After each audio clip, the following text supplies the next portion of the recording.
So the news is out that Chris Eubank Jr. Has signed with Eddie Hearn. Perhaps not the most groundbreaking of news. It's been, talked about for quite some time now, and it's obviously clear that Eubank's just been waiting for contracts with the Warrens or whoever it was to end before this news would be announced.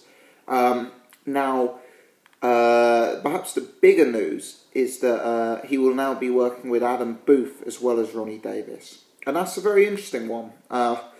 It's interesting stylistically because, for me, Adam Booth is very effective at working with athletic fighters who have speed, power, and he could potentially be someone to bring out vast improvement in a fighter like Chris Eubank Jr. It's also interesting because, let's face it, Eubank Jr. has stepped away from the most lucrative match available to him when he stepped away from Frank Warren and Billy Joe Saunders. I believe he now has most likely stepped away from the second most lucrative match available to him, which is Andy Lee, because as we know, Andy Lee is very close with and trains with Adam Booth.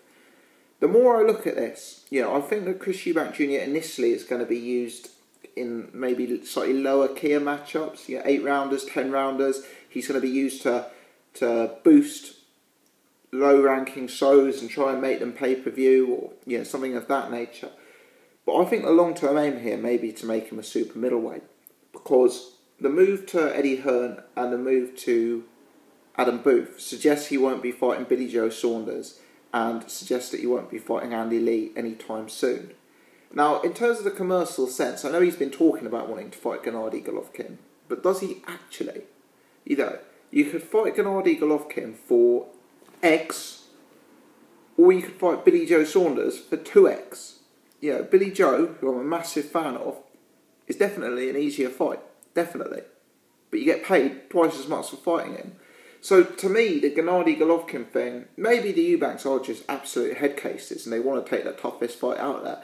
And if they are, credit to them, fair play. But it doesn't seem like that to me. I think super middleweight could be where it's at. And if you look at the money in British boxing at present, it's very much the pay-per-view model. Unless you sign with Al Heyman, which is no doubt something that Chris Eubank Jr. will consider in future. But if you look at the pay-per-view model, the options that Eddie Hearn can bring on pay-per-view are vast. He could chuck in Chris Eubank Jr. with the winner of Smith Fielding, and arguably that could be a pay-per-view fight for 2016.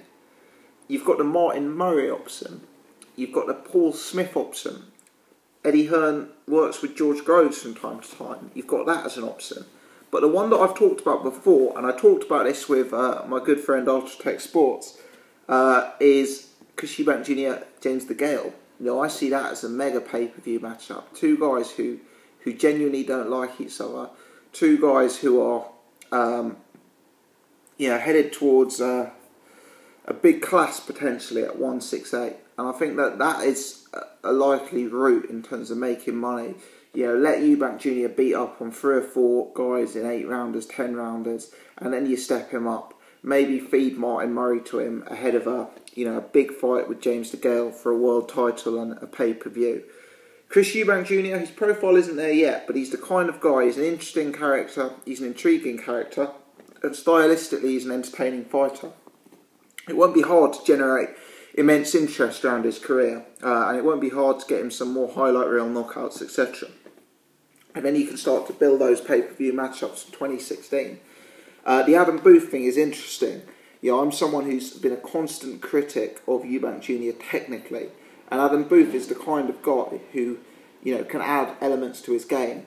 Potentially, there are some similarities that you could draw between Chris Eubank Jr. and a George Groves, or Chris Eubank Jr. and a David Haye, in terms of some of the attributes they have and the way they fight.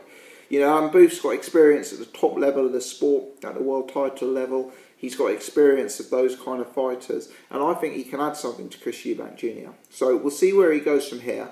No doubt in the first instance he's going to be used as a co-main event 10-rounder to try and turn a bill that isn't pay-per-view into a pay-per-view card. We expect that. But I think 2016 could be the big year for him, and don't be surprised if DeGale versus Eubank Jr. is pay-per-view. Thanks for watching. If you've enjoyed this one, give me a thumbs up. Stay tuned.